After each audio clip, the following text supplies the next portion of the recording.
नमस्कार मित्रों, मैं नीलाभ एक बार फिर से धर्म संसार पर आपका स्वागत करता हूँ। आज हम पांडवों के वंश के उस वीर योद्धा के बारे में जानने वाले हैं जिसे कभी भी चंद्रवंशी नहीं माना गया, किंतु फिर भी कभी भी उसका महत्व कम नहीं हुआ। आज हम बात करने वाले हैं भीम के ज्येष्ठ पुत्र घटोत्कच के बारे में। घटोत्कच भीम और राक्षस कन्या हिडिंबा का पुत्र था।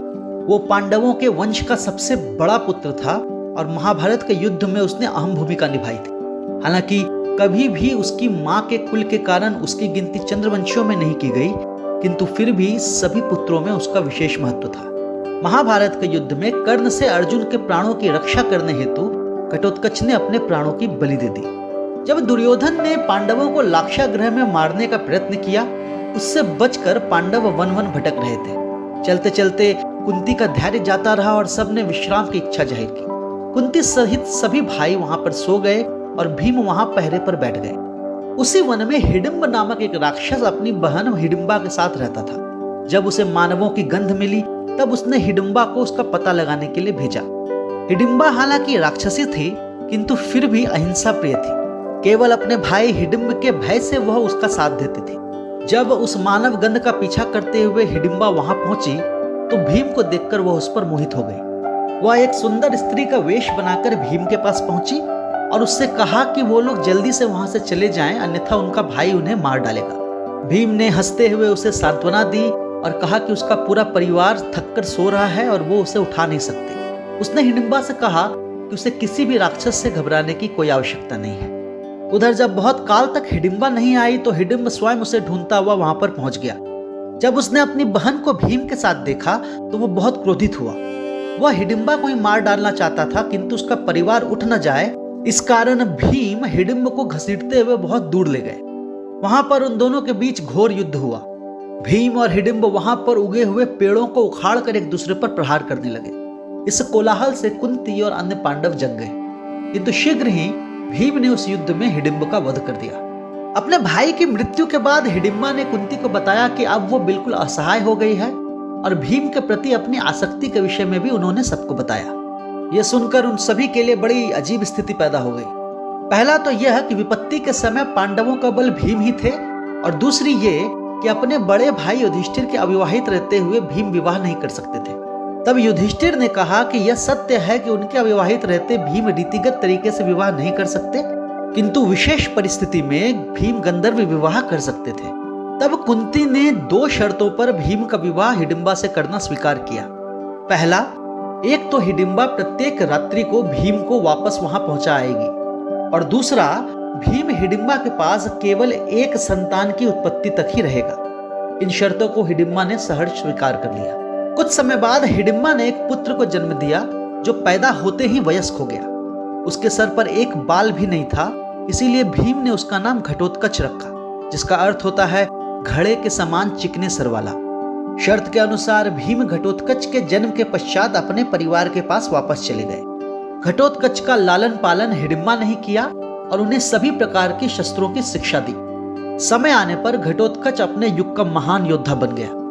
एक तो वह दुर्जय था और दूसरा राक्षस होने के कारण उसमें मायावी शक्तियां भी थी। इसी कारण घटोत्कच पर विजय पाना बहुत ही कठिन था। बाद में जब घटोत्कच को अपने पिता और उनके भाइयों पर हुए अत्याचारों के विषय में पता चला, तब वो बहुत क्रोधित हुआ।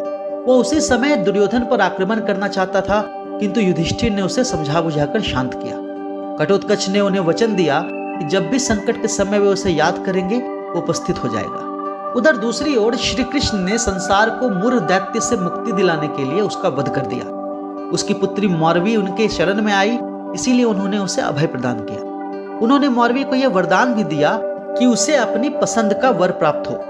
मौरवी बहुत ही विदुषी और शक्तिशाली थी, और उसने अपने विवाह के लिए एक शर्त रखी थी कि जो कोई भी उसे बुद्धि एवं बल में परास्त करेगा, वो उसी से विवाह करेगी। मौरवी का असाधारण सौंदर्य देखकर कई राजकुमार उससे विवाह करने के लिए आए, किंतु उसके बुद्धि और बल से परास्त हो अपने प्राणों से हाथ धो बैठे। श्री कृष्ण ने घटोत्कच को मौरवी से विवाह करने की सलाह दी। उनकी आज्ञा अनुसार घटोत्कच मौरवी के पास पहुंचे और उसे बुद्धि एवं बल में परास्त कर उनसे विवाह किया। दोनों के 3 पुत्र हुए, बर्बरीक, अंजन पर्व एवं मेघवर्ण। बर्बरीक को ही खाटू श्याम जी के नाम से जाना जाता है। उनके पास असाधारण सिद्धियां थी और युद्ध में वह सभी को परास्त कर सकते थे। किंतु महाभारत युद्ध से पहले ही श्री कृष्ण ने उनसे उनका शीश दान में मांग लिया। बाद में अपने उसी कटे हुए शीश से बर्बरीक ने संपूर्ण महाभारत का युद्ध देखा। अंजन पर्व महाभारत के युद्ध में पांडवों की ओर से लड़ा और उसका वध अश्वत्थामा द्वारा हुआ। मेघवर्ण ने महाभारत के युद्ध में हिस्सा नहीं लिया, किंतु वो युधिष्ठिर के अश्वमेघ यज्ञ में उपस्थित थे। वे कर्ण के एकमात्र जीवित पुत्र वृषकेतु के घनिष्ठ मित्र थे। महाभारत के कुछ अन्य संस्करणों में हमें एक और कथा भी मिलती है कि अर्जुन का पुत्र अभिमन्यु अपने काका बलराम की पुत्री वत्सला से प्रेम करता था, किंतु बलराम ने इस विवाह के लिए इनकार कर दिया, जिससे अभिमन्यु बहुत निराश हो गया।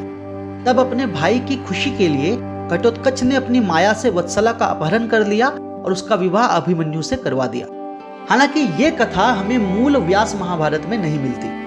महाभारत के युद्ध में घटोत्कच ने कौरव सेना का बहुत विनाश किया। कौरवों की ओर से भी एक राक्षस युद्ध कर रहा था जिसका नाम था अलम्बुश। उसने घटोत्कच को रोकने की बहुत कोशिश की, किंतु अंततः वह उसके हाथों मृत्यु को प्राप्त हुआ। भीष्म के सेनापति रहते तो भीष्म ने घटोत्कच को जैसे तैसे रोके रखा, किंतु भीष्म के धराशायी होने के बाद तो उसने कौरव सेना की बड़ी दुर्गति की। भीष्म के पतन के बाद उसने कौरव सेना में ऐसा हाहाकार मचाया कि दुर्योधन ने सबको छोड़कर केवल उसी को मारने का आदेश दिया, किंतु घटोत्कच किसी के रोके ना रुका। तब दुर्योधन ने अपने मित्र कर्ण से उसका वध करने को कहा। महारथी कर्ण ने उसे साधारण बाणों से रोकने का बड़ा प्रयास किया, किंतु सफल नहीं हो पाए। वास्तव में दुर्योधन यह चाहता था कि कर्ण घटोत्कच पर अपनी उस वास्तविक शक्ति का प्रयोग करे जिसे उन्होंने अर्जुन के लिए बचा कर रखा था, किंतु कर्ण किसी भी स्थिति में उस वास्तविक शक्ति का प्रयोग अर्जुन के अतिरिक्त किसी और पर नहीं करना चाहते थे। किंतु कर्ण और घटोत्कच के युद्ध में घटोत्कच ने अचानक दुर्योधन पर हमला कर दिया और दुर्योधन के बार बार उलाहना देने और उनके प्राणों को बचाने के लिए अंततः कर्ण ने अपनी वास्तविक शक्ति का प्रयोग घटोत्कच पर कर दिया। उस शक्ति ने घटोत्कच को मार गिराया और अंततः घटोत्कच वीरगति को प्राप्त हुए। ऐसा कहा जाता है कि जब घटोत्कच की मृत्यु हुई तब श्री कृष्ण मुस्कुरा रहे थे। इस पर भीम ने बड़े रोष से उनसे पूछा कि वे उनके पुत्र की मृत्यु पर क्यों मुस्कुरा रहे हैं। तब श्री कृष्ण ने उन्हें बताया कि वे मुस्कुरा नहीं रहे हैं, बल्कि अर्जुन के प्राणों की रक्षा होने पर वे प्रसन्न हैं। उन्होंने सबको बताया कि वे सदैव इंद्र द्वारा दी गई कर्ण की उस शक्ति से चिंतित रहते थे और इसीलिए अब तक उन्होंने कभी भी अर्जुन को कर्ण के समक्ष लाने का प्रयास नहीं किया। किंतु अब चूंकि कर्ण ने वो शक्ति घटोत्कच पर व्यर्थ कर दी है, इसीलिए अर्जुन के प्राण बच गए।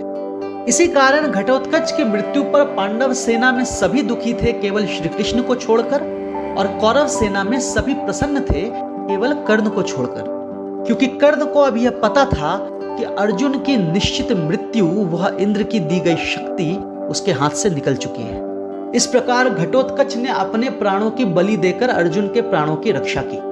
महाभारत में ऐसा वर्णित है कि जब घटोत्कच गिर रहा था तब अपने पिता भीम के निर्देश पर उसने अपना शरीर इतना बड़ा बना लिया जिसके नीचे आकर कौरव सेना की एक अक्षौहिणी सेना का नाश हो गया। अपने जीवन तो जीवन, मृत्यु द्वारा भी पांडवों की सेना का उसने बड़ा उपकार किया। ऐसा उदाहरण आपको और कहीं देखने को नहीं मिलेगा। घटोत्कच पर एक लेख हमने पहले ही धर्मसंसार.com पर प्रकाशित किया है, उसका लिंक हमने डिस्क्रिप्शन में दिया है।